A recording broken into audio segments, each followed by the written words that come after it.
We live in a world our ancestors would barely recognize. Around the globe, the impact of human ingenuity is now everywhere. We've pushed back the limits of our planet at speeds, depths, and heights that would have left our forebears breathless.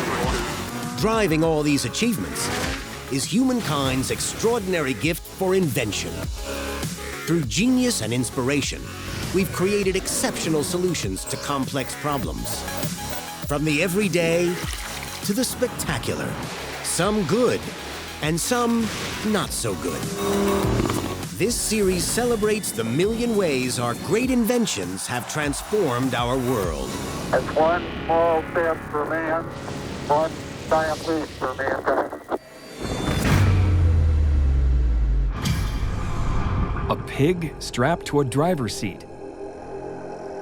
A plane purposely crashed to the ground. And a rocket sled fired across the salt flats of New Mexico. What object connects all these crazy ideas? And how could it save your life? Our bodies, they're reasonably robust, but they have a limit on how much force they can be exposed to. As our vehicles get faster, humans are being exposed to increasingly deadly forces. But one iconic invention is fighting for our safety. A hidden hero that's been working hard for decades. This invention has had many faces. We're always going to still need those physical simulations. And even fueled research into the female form.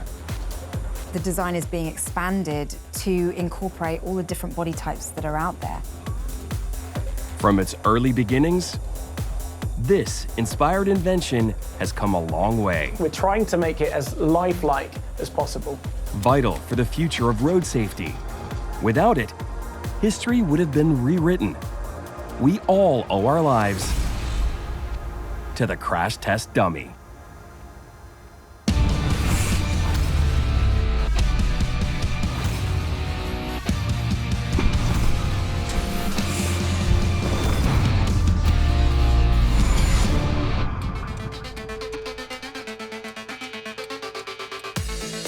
Dressed in a t-shirt and shorts, this average-sized male is belted into a luxury car for a short ride with a very abrupt end.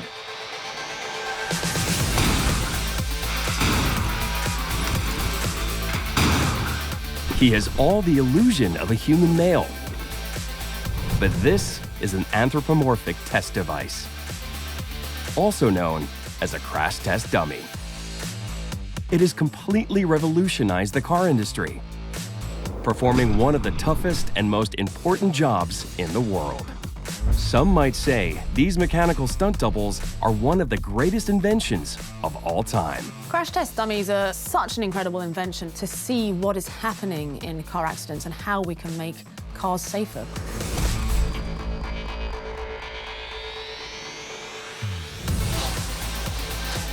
With over 1.3 billion car owners in the world, there are more vehicles on the roads today than ever before.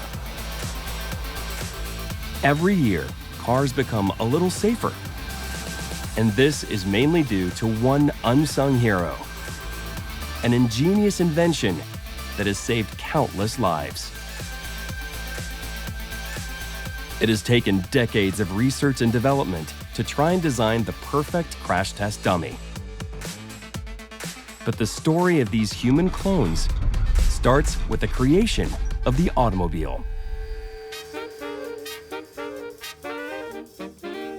Well, the invention of the motor car gave people who could afford them far higher degree of autonomy and mobility, and I mean social mobility, possibly, than they'd had previously. Now the idea of going to another city became much easier, like in a day or so, and that increased trade and all sorts of things. The first stationary gasoline engine, developed by Carl Benz, was a one-cylinder two-stroke unit which ran for the first time on New Year's Eve, 1879.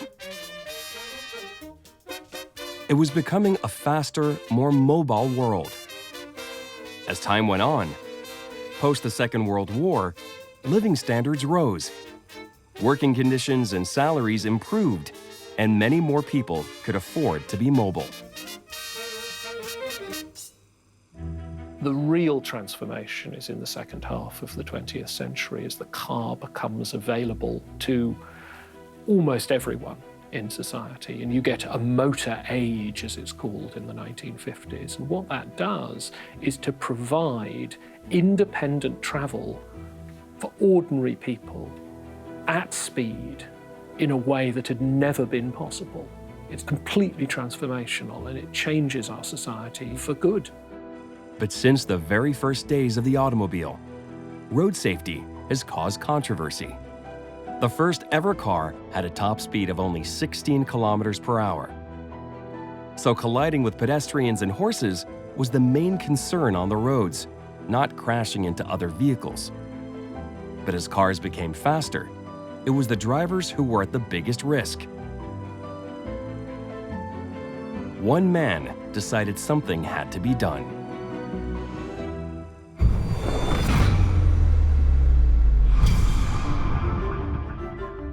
American Colonel John Stapp was a flight surgeon and biophysicist conducting research into the effects of G-force on military pilots. Despite having no connections to the car industry, it was his research that would lead to the invention of the crash test dummy. When examining Air Force accident statistics, Colonel Stapp made an astonishing discovery. The majority of serious accidents suffered by pilots didn't take place in the air, but in the short journey made by car to and from the airbase. The problem wasn't unique to pilots. All across the USA, more and more motorists were meeting their deaths on the roads. So Stapp focused his research on how G-force affects the human body during a car crash. His initial research seems shocking today, but he used an unlikely test subject. In the 1940s, Stapp embarked on a new study called Project Barbecue, where anesthetized pigs were used in crash testing. The internal structure of our four-legged cousins is similar to that of humans, and they could sit up in a car, just like a human body. But once the news got out about this gruesome testing, people were horrified, and the Pentagon pulled the plug on Stapp's test program. Researchers also tried using cadavers, but no two bodies were alike, making it difficult to collect reliable comparative data. When I learned that they had used anesthetized pigs and human cadavers, I was pretty shocked by that. So I'm very much glad that they don't at all use that these days, otherwise I probably wouldn't step into a car. To analyze how car crashes really affect the human body, Colonel Stapp needed a replica human that could feel no pain. In 1949, an ingenious physicist called Samuel Alderson came to the rescue, inventing the first ever crash test dummy called Sierra Sam. He weighed 90 kilograms and measured about 1.8 meters tall. Colonel Stapp started to use Sierra Sam for his research. But Sam's contribution to testing was short-lived. His crudely jointed limbs and inaccurate weight distribution were not precise enough for Stapp's research. Fundamentally, the design of Sierra Sam just wasn't close enough to a living, breathing human. In scientific terms, this is described as a lack of biofidelity. Biofidelity is basically a measure of how human-like something is. And with crash test dummies, biofidelity is really important because it reflects the type of passengers that travel in cars. Due to the poor performance of Sierra Sam, Colonel Stapp made a groundbreaking decision, volunteering to use his own body to study the effects of high G-force. During the tests, Stapp often wore a helmet designed by Dr. Charles F. Lombard that included an accelerometer, a device used to measure and record G-force. During simulated crashes on rocket sleds, Stapp exposed himself to some truly extreme Gs, traveling almost at the speed of sound. Stapp had become the first human crash test dummy. The G-forces that Colonel Stapp endured were very significant, and they would have been hugely forceful on his body. He was putting his body under a huge amount of strain, and as a result, if there was a catastrophic event, well, the effect would have been potentially fatal on his body. After all, he was simulating the kind of force which one would experience in an airplane crash. Time after time, Stapp remained level-headed and calm during these crazy tests. This footage shows Stapp's last ever test run, documented by an American news channel. It took place in New Mexico on December 10, 1954, aboard the Sonic Wind No. 1. Hitherto, the tests have been made with dummies, but today, Lieutenant Colonel John P. Stapp is going to be the first man to brave the terrific speeds, which, if he survives, will make him the fastest of earthbound travelers. During this test, Stapp's speed of over 1,017 kilometers per hour set the land speed record. He was officially the fastest man on Earth. But it was the speed of the stop that was even more extreme, setting a new record for G-force at 46.2 Gs. Before Stapp's research, enduring 18 Gs was considered lethal. However, pushing himself to the very limits of endurance came at a terrible cost to Stapp himself. He burst nearly every capillary in his eyeballs and was left temporarily blind and very bruised. A human crash test dummy, that sounds utterly crazy, irresponsible to me. It's the reason why we're sort of trying to work out what the human body can withstand and what it's being subjected to. And, you know, there's real risk of death when you're doing that to a real person. That's not ethical. I mean, it's nuts. Despite the accuracy of Stapp's work for research purposes, human testing clearly proved to be extremely dangerous. And not surprisingly, there weren't many other volunteers. Colonel John Stapp's research into G-force and its effects on the human body kick-started a mission to improve car safety. But Stapp's body had reached its limit. He had devoted his life and his anatomy in a quest for knowledge that took him to the brink of self-destruction.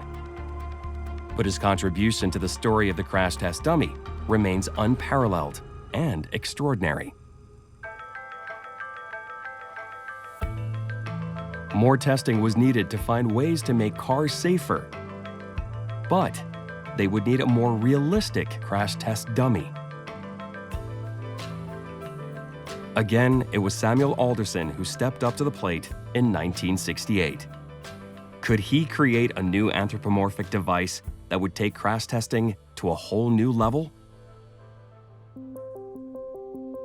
Weighing 77 kilograms, the VIP was Mr. Average. His improved weight distribution, articulated joints, and realistic pelvic structure meant that for the first time, the dummy could sit in a lifelike driving position. Biofidelity was improving. The VIP also had added instrumentation. This allowed scientists to collect more accurate data and would help develop one of the most successful safety devices ever invented: a 3-point fastening system, known today as the seatbelt. The seatbelt works based on absorbing kinetic energy. So if there is a sudden movement, that sudden movement is high speed, that high speed is kinetic energy, and kinetic energy activates a mechanism within the seatbelt structure that locks it into place. The way the seatbelt sits on the human body is absolutely crucial to how it protects the passenger. If it's too low, it could actually dislocate a pelvic bone, or if it's too high, it could cut into the stomach area. So it's really crucial to get the positioning of the seatbelt right.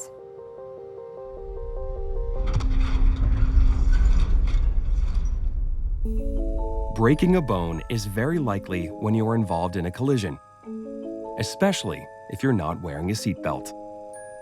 Although data from crash test dummies speaks volumes about how a crash affects the human body, for decades, many drivers ignored scientists' advice to wear seatbelts. Would a talking dummy be a more effective invention? Hey, nice try, dummies. Take a hike, Thurston. He's no crash dummy, not a scratch on him.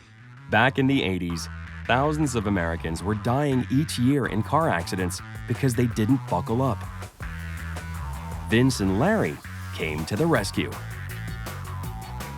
They first appeared in a series of public service announcements developed by the U.S. Department of Transport.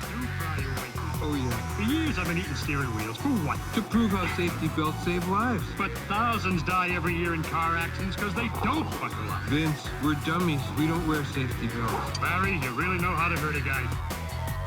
The commercials broke the mold with their humorous approach to a serious problem.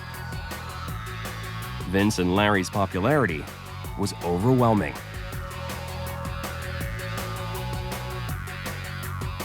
And society now gave the seatbelt a new level of respect. Vince and Larry became cultural icons, and the commercials went on to save many lives. The stuff that works is the stuff that makes you feel something different. The adverts that really make you buy something are actually the ones that manipulate your emotions. And I'm an idiot. I'll cry at every film. You know, I'm a complete sucker. Vince and Larry brought wearing a seatbelt into the public domain. And as a result of that, we owe a lot to them, because now, of course, we wouldn't step into a car, we wouldn't sit in a car without doing up our seatbelts. And it feels very uncomfortable when we don't have our seatbelts on.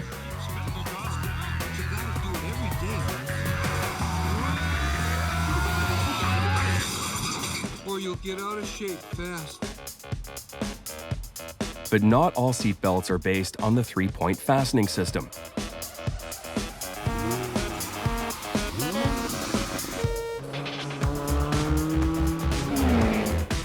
In Formula One, seatbelts have been compulsory since 1972.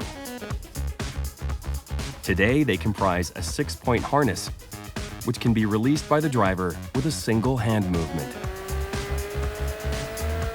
This safety harness is not there simply to restrain the driver in the event of an accident. It is also used to hold them firmly in position, saving energy during the race. As they accelerate and decelerate around the track, drivers are subjected to G-forces up to 5 times the force of gravity. Without a safety harness, they would quickly become fatigued. But strapped in, they do not have to waste energy bracing themselves, despite all the G-forces acting on their bodies. Fundamentally, seatbelts are installed to keep everyone safe, no matter what vehicle you are traveling in. Recently, it has been proven that safety belts reduce driver crash deaths by 42%, showing they are vital when traveling in a car.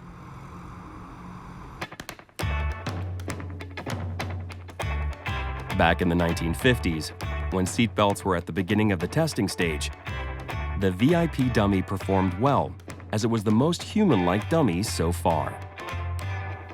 The VIP was also the first dummy to be written into US legislation.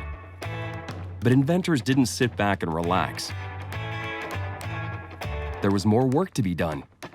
Modifications and improvements that would aim to be even more human-like and more representative of the population. What followed was a crash test dummy couple called Sierra Stan and Sierra Susie. Both had even more biofidelity than the VIP. However, they lacked 2 very important elements: repeatability and reproducibility.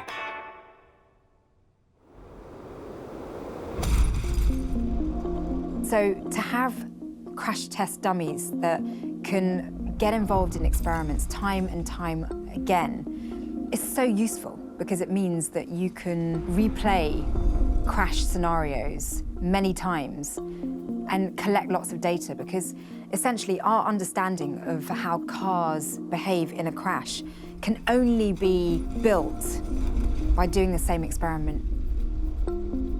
Another aspect of repeatability is to be able to do the same experiment over and over again and get the same result. It validates it. This extra dimension of repeating experiments over and over to compare results meant dummies had to be much more robust than before, which meant more complex design and manufacture. Simulating crashes is not a cheap process.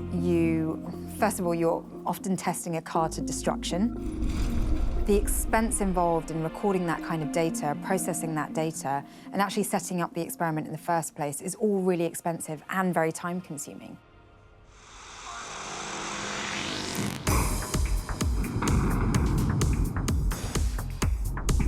On average, dummies need to be overhauled after 5 to 10 crashes.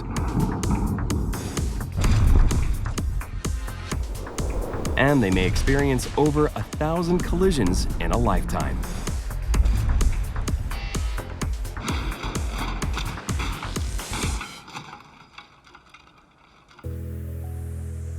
After 20 years service, the VIP dummy was eventually retired due to his lack of repeatability. His replacement, launched in 1971, was called the Hybrid, a combination of the VIP and another design called the Guard. The Hybrid had improved joint articulation, weight distribution, and was the most human-like crash test dummy yet. 2 years later, the Hybrid 2 became the new go-to dummy. He remained king for the next 5 years. He was usurped in 1977 by the current industry standard, the Hybrid 3 anthropomorphic test device. This version has much improved neck and spine articulation, closely mimics the human body during a crash, and is fully loaded with instrumentation. He records vast amounts of data. Finally, we had a crash test dummy the car industry was happy with.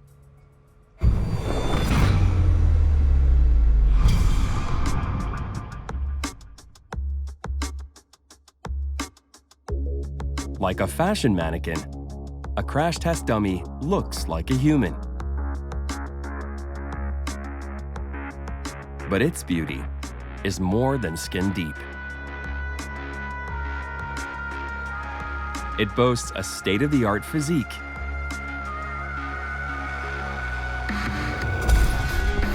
equipped with high-tech instrumentation.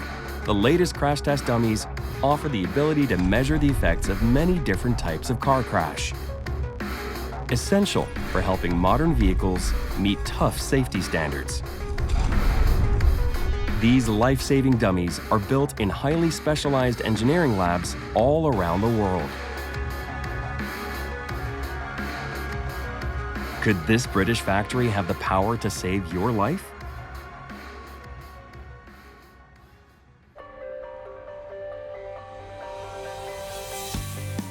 Building a crash test dummy requires unique components that can't be easily sourced.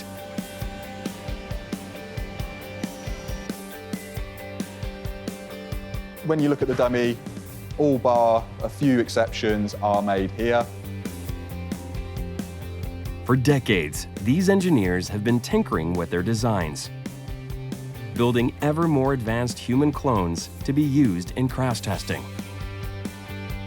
Manufacturing the perfect anthropomorphic test device all starts with the design process.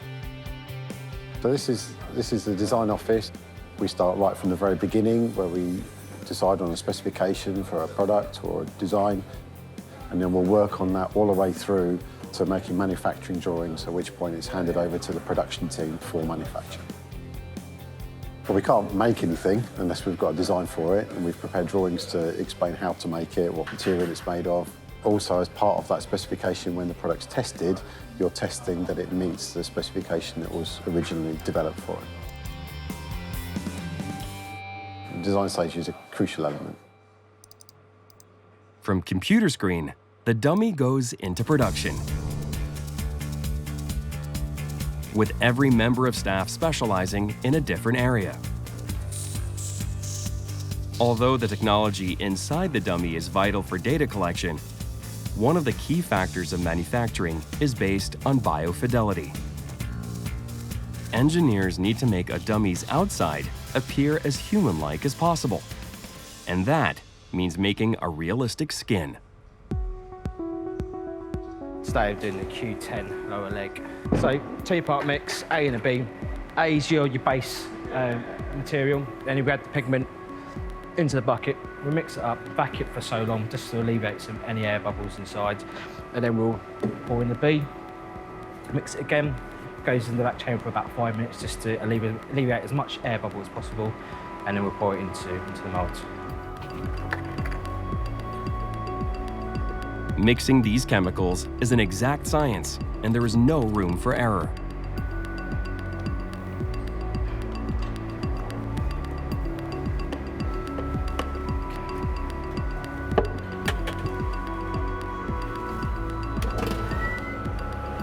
So as that's going away, I'm going to get the B ready.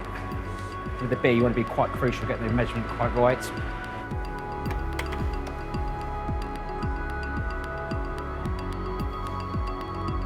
This is the flesh that goes over the bone, and this will form the leg.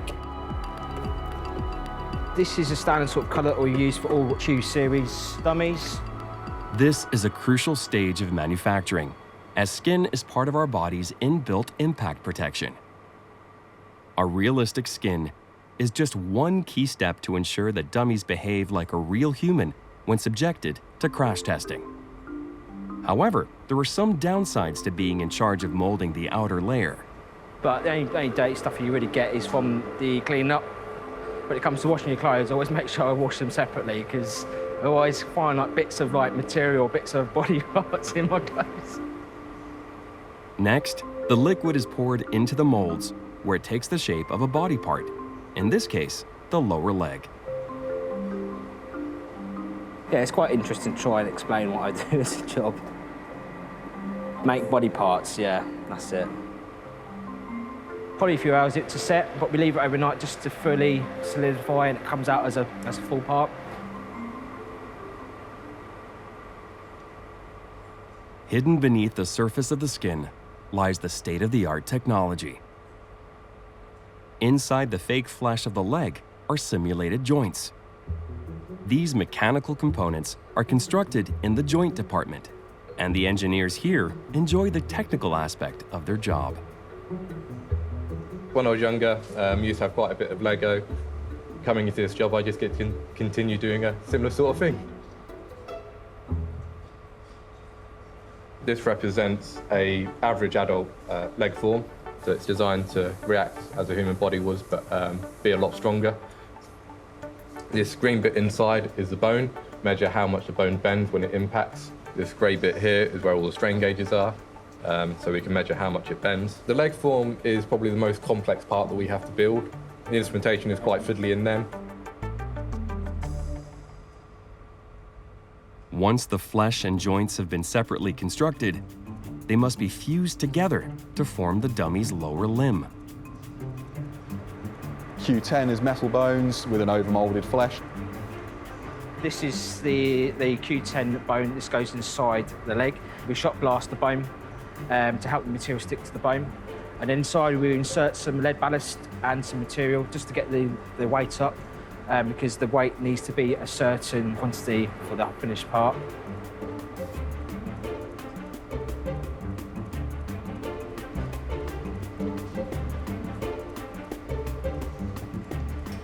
Once set, the leg is taken out of the mold,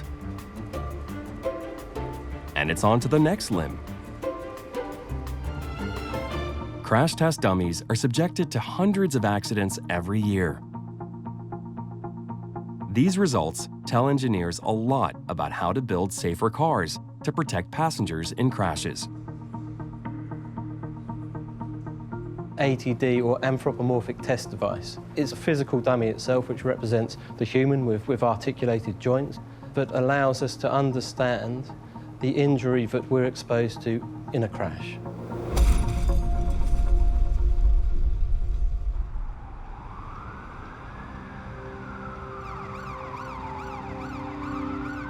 What happens when people get injured in a car accident? In any accident, it changes people's lives. When a vehicle suddenly stops or impacts against a solid surface, such as a wall or another car, then the individual sitting within that vehicle will also stop.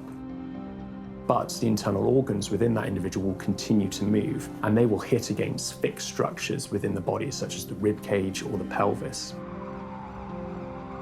The net effect of all of that is that those organs can suddenly become damaged, and this can be fatal for the individual, particularly as a result of significant bleeding or hemorrhage which may develop within the body. Crash test dummies have donated their bodies to science in order to develop safer vehicles for us. Crash testing is a vital stage, but what is actually recorded during all these simulated collisions? What's measured when you're simulating a crash is pressure, force, ductility of materials, flexibility, hardness, strength. So many different characteristics that are all involved in materials engineering. Crash worthiness is the measure of how a car responds on impact. There are many ways that a car can respond. It can crumple, it can shatter, it can dent, it can make a huge noise. There are so many different ways, and the crash worthiness test measurement accounts for all of those different variations.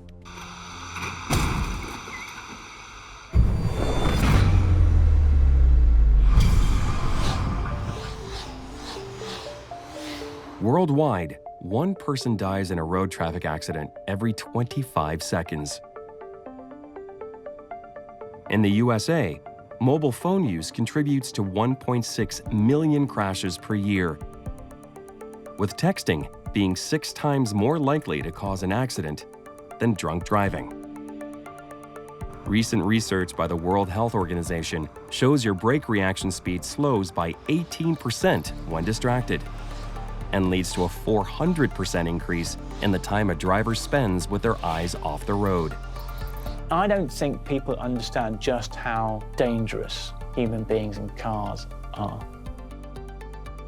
26,000 people, I think, die every year in Europe. Calculating what happens to a body during these moments of trauma is vital to improving car safety. In something like a car crash, where we're going from moving very fast to suddenly being stopped in a very short space of time, that's an immense amount of deceleration that we're going through. So that means there's an incredibly strong force being applied to our bodies. This force is what we call G-force. The whole purpose of modern car design is that the vehicle itself absorbs as much of this G-force as possible. The front and rear deform to prevent G-force from going into the occupants' bodies, while the core structure of the car is strong and remains intact. However, in higher speed crashes, it's inevitable that you will have to absorb some G-force or energy with your own body.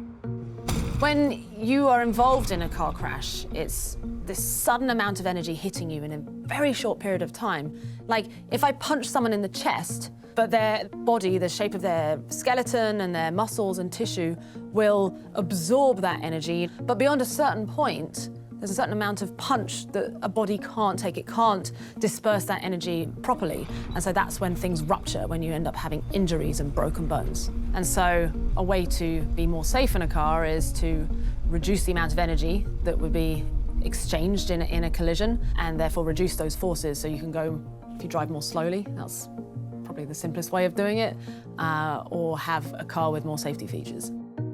But could the anthropomorphic test devices also be used in other industries?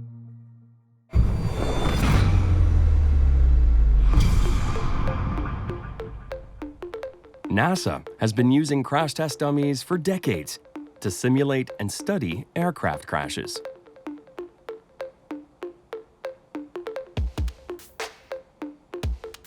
At NASA's Langley Research Center, engineers put aircraft through severe but survivable crashes.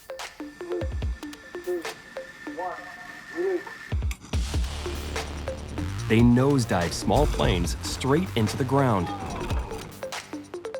simulate uncontrolled descents on commercial aircraft, and measure the impact force of space capsules as they hit the water.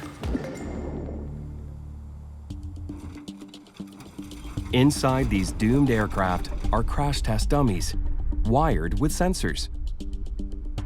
The space agency wants to understand how planes behave in crash situations, how they collapse, the damage that occurs,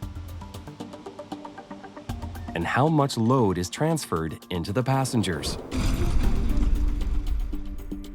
Each dummy's sensors include accelerometers that measure key variables like force and rotation on the head and neck, as well as load cells that detect spinal compression. Just like crash test dummies in cars, the devices can be wired up to measure very specific impact forces in different types of crash. The data helps plane designers to understand the limits of what the human body can withstand in a crash landing.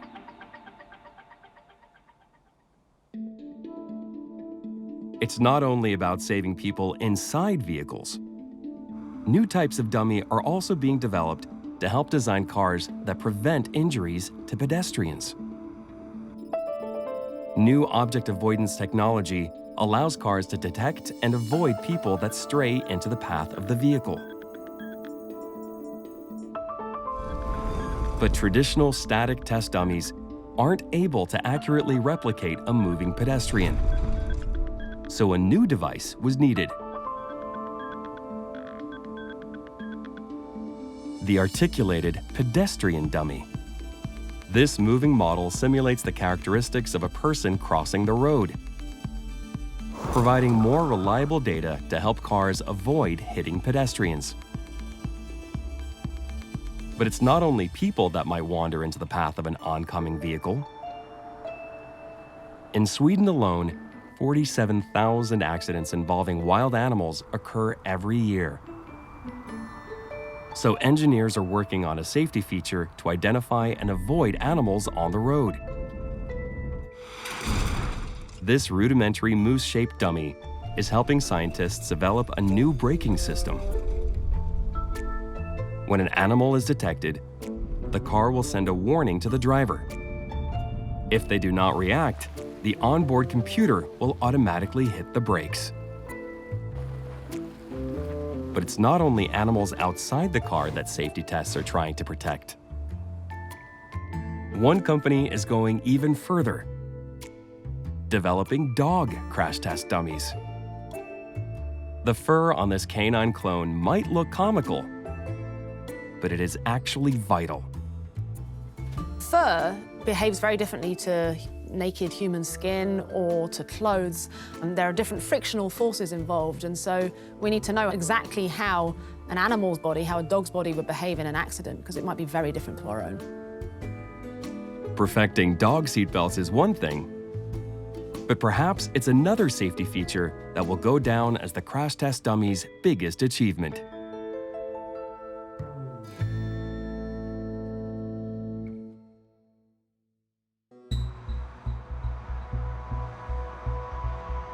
In all cars, airbags now come as standard. But thanks to the accuracy of the latest crash tests, Dummies have helped to develop a new smart airbag. These smart bags can be deployed with different speeds and pressures, depending on the weight and seating position of the occupant, and also on the intensity of the crash. This has helped reduce injury and even death caused by less advanced airbags. Car safety is constantly evolving, The latest crash test dummy to hit the market is a super dummy called Thor. Thor stands for Test Device for Human Occupant Restraint. Thor's the latest generation of dummy. It's been developed largely in the US, but with international groups behind it over the last 10 or 15 years. And that's now just starting to be introduced into vehicle testing legislation. The level of complexity is so much more than the previous generation. So it's carrying 3 times the data channels that it was before. It now carries its own onboard recording system. And the structure itself is a lot more complicated because the articulation of joints is more complex. Some of the representation of human structures is much more detailed.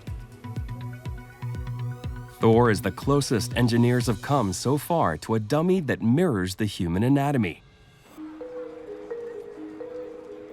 But there's no such thing as an average human or a one-size-fits-all. The average human being is not a male, average 35-year-old. You know, we come in all different shapes and sizes, and we need to be able to account for those different variations of body types, but also how we react in collision. Medical research suggests women are being shortchanged because historically, tests have been conducted using male dummies. Back in the 50s, Sierra Susie was one of the only female test dummies ever produced. For the last 20 years, we've mainly produced male dummies, with no testing specifically on the female body. Researchers have concluded that women have an almost 50% increased risk of injury in car collisions. The overall anatomy of the female body is different to males, and so as a result of that, some of the injuries which may be endured or which may occur when females are involved in a car crash can be slightly different to those of males, and so therefore it's really important that we have lots of up-to-date research to look at those specific injuries for female individuals who are travelling within vehicles. Female dummies are now being built. But it's not just the sex of a dummy that could determine how it responds in a crash. All ages need to be tested too.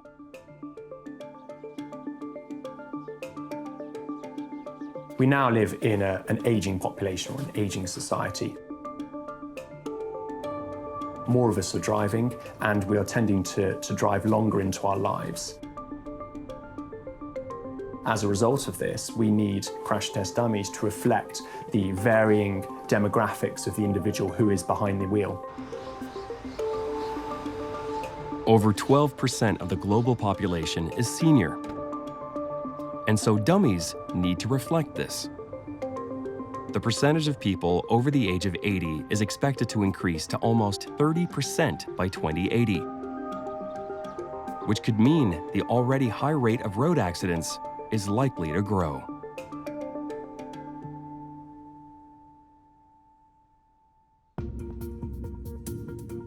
Over time, as we get older, our bodies not only age on the outside, we start to look older, but of course, our organs on the inside and some of the systems within our body on the inside also start to age. In particular, the function of some of our organs can gradually decline over time. We also know that the mineral density, that is the strength of the bone or the strength of our bones, can also deteriorate over time, which can make us more susceptible to developing fractures, for example. A new study called the Seniors Project aims to tackle this issue by developing test methods and tools that address the bodies of older people. I think it's really fascinating and interesting that crash test dummies are being redesigned and the design is being expanded to incorporate all the different body types that are out there. Not just body types, but also age, because older people are so much more vulnerable to certain injuries compared to younger, more malleable body types of children. And to have a crash test dummy that reflects all those different types is so important. The anthropomorphic test device has come a long way since its invention. But how much safer have cars actually become thanks to crash test dummies?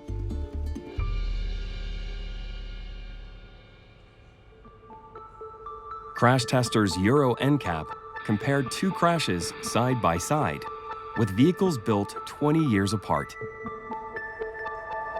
One a standard 2017 model, the other a hatchback dating from 1997. In each video, the cars are traveling at the same speed, 65 kilometers per hour.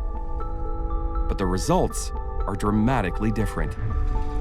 While the 2017 crash only resulted in a smashed windscreen and severely damaged hood, the much older car was almost completely destroyed.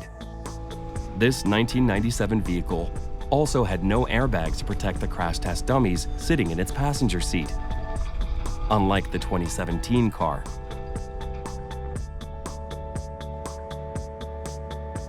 The test illustrates the tremendous progress that's been made in car safety in the last few decades.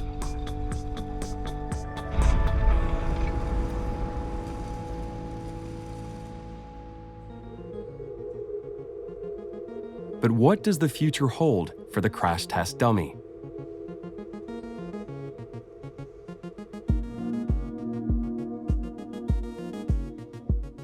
I think you're going to see a lot more simulation. Crash test dummy is a simulation. It's like, how do we simulate something without actually putting a real human in it? And in all industries, you've seen massive upswing in simulation, building things in computers first and then actually starting to build them in the real world. And no design actually survives contact with reality, because reality does things that you can't simulate, it does random things. So you're always going to need some kind of physical test. Manufacturers insist their dummy families are here to stay. More modifications and technological applications have made crash test dummies reliable testers for vehicle performance.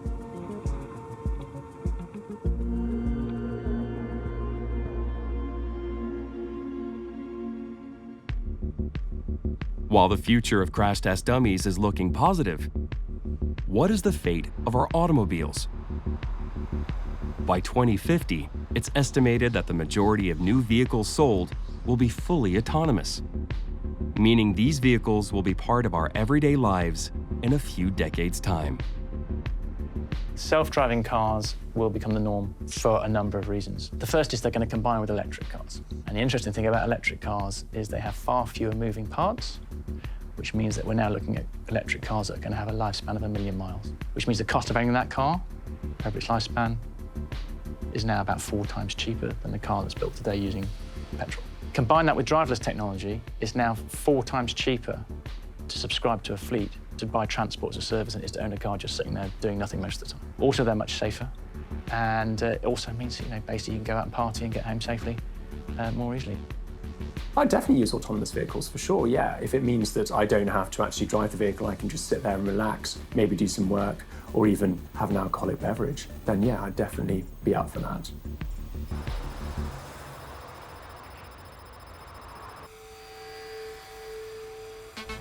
Whatever the future holds in our modes of transport, crash test dummies are here to stay.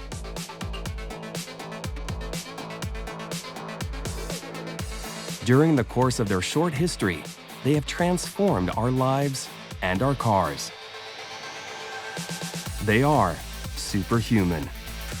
Each version is more sophisticated and human-like than the last.